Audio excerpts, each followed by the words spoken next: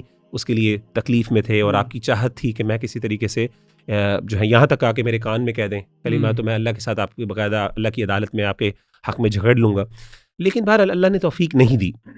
اور اسی طریقے سے مثال ہمیں سیدنا ابراہیم علیہ السلام کی بھی قرآن مجید میں ملتی ہے کہ انہوں نے اپنے والد کو بڑی کوشش کی کہ اس طریقے سے ان کو ہدایت مل جائے، وہاں پہ بھی ہدایت نہیں ملی۔ تو ان ساری چیزوں کے حوالے سے ہمیں پتہ چلتا ہے کہ نبی بھی توفیق کے حوالے سے وہ بھی اللہ کے سامنے عاجز ہے، اصل ہدایت اللہ کے ہاتھ میں، اللہ جس کو چاہے اس کو ہدایت دیتا ہے، علم لوگوں تک پہنچ جاتا ہے، ارشاد پہنچ جاتا ہے، گائیڈنس پہنچ جاتی ہے، لیکن اس پر عمل کتنا کرنا ہے وہ اللہ کے ہاتھ میں۔ اچھا، یہ ایک اور چیز میں ذرا تھوڑا سا یہاں پہ نقطہ ذکر کرنا چاہتا ہوں، اور آپ بھائی اس سے وہ بالکل انڈرسٹینڈ کریں گے۔ کئی دفعہ نا احمد بھائی اور علی بھائی، ہم لوگ نا اس توفیق کو نا اپنے لیے ایک ایکسکیوز بھی بناتے ہیں، نہیں میں نے بہت سے لوگوں کو دیکھا، ہم ان کو کہیں یار نماز پڑھ لیں، وہ کہتے ہیں یار اب دعا کریں اللہ مجھے توفیق دے مطلب یہ ایک ایکسکیوز بھی ہوتا ہے۔ تو اب نا توفیق عربی زبان میں ہوتا ہے کہ کسی کو انیبل کرنا یا کسی کو فیسیلیٹیٹ کرنا کسی کام کے لیے، تو میں کہتا ہوں کہ دفعہ یہ ہماری ایکسکیوز ہوتا ہے، اللہ تعالیٰ ہمیں توفیق دے رہے ہوتے ہیں لیکن ہم جان کے پھر بھی نہیں کر رہے ہوتے۔ جیسے مثال کے طور پہ میں بھائیوں کو مثال دیتا ہوں کہ مثال کے طور پہ آپ نے دیکھا ہوگا کہ تراویح ہو رہی ہے، تراویح ہوتے ہوئے پیچھے کچھ لوگ جو ہے وہ بیٹھے ہوتے ہیں، آرام سے گپے لگا رہے ہیں، سامنے عبادت ہو رہی ہے، کئی دفعہ دعا بھی ہو رہی ہوتی ہے، وہ پوری تراویح کے اندر بیٹھ کے کیا کرتے ہیں، وہ گپے لگاتے رہتے ہیں اور اس ٹائم کو ضائع کر دیتے ہیں، حالانکہ وہ ٹائم ایسا ہوتا ہے جس میں انسان کو اللہ کے ساتھ اپنا دل لگانا چاہیے۔ اچھا، جب ان سے بات کریں تو وہ کہتے ہیں کہ اللہ تعالیٰ سے دعا کرے مجھے توفیق ملے۔ اچھا، اب مجھے بتائیں کہ توفیق کا مطلب کیا؟ میں پوچھتا ہوں، کیا آپ چاہ رہے ہیں کہ اللہ تعالیٰ آسمان سے فرشتہ بھیجے، وہ آپ کو کانوں سے پکڑ کے وہاں پہ کھڑا کرے؟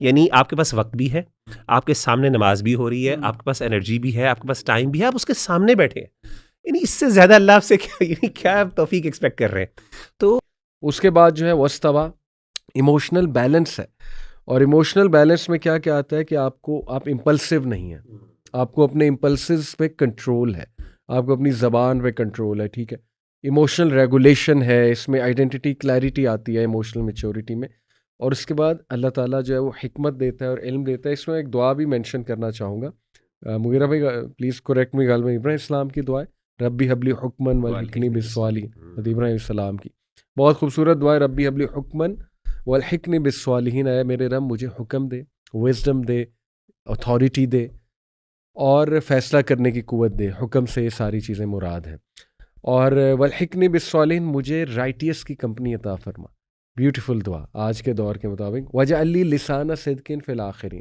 اور تا قیامت جتنے لوگ آنے والے ہیں ان کی زبان پہ میرا ذکر خیر جاری رکھ دے، اور پھر جنت کا سوال کیا، تو یہ دعا بھی بہت خوبصورت ہے۔ تو اللہ سے حکم بھی مانگنا چاہیے، علم بھی مانگنا چاہیے، یہ اللہ تعالیٰ کی طرف سے گفٹ ہے، دس از سم تھنگ بسٹورڈ بائی اللہ سبحانہ تعالیٰ، اور یہ کن کو ملتا ہے وہ اللہ تعالیٰ نے بہت خوبصورتی سے اینڈ میں بیان کر دیا، وَكَذَلِكَ نَجْزِي الْمُحْسِنِينَ، کہ یہ اسی طرح ہم ریوارڈ کرتے ہیں کن کو، محسنین کو۔ تو محسنین بنے، احسان کرنے والے بنے، گڈنس پھیلانے والے بنے، احسان سے ان شارٹ مراد ایکسلنس والے بنے، ایکسلنس پہ جا کر چیزیں کیا کریں in terms of every thing.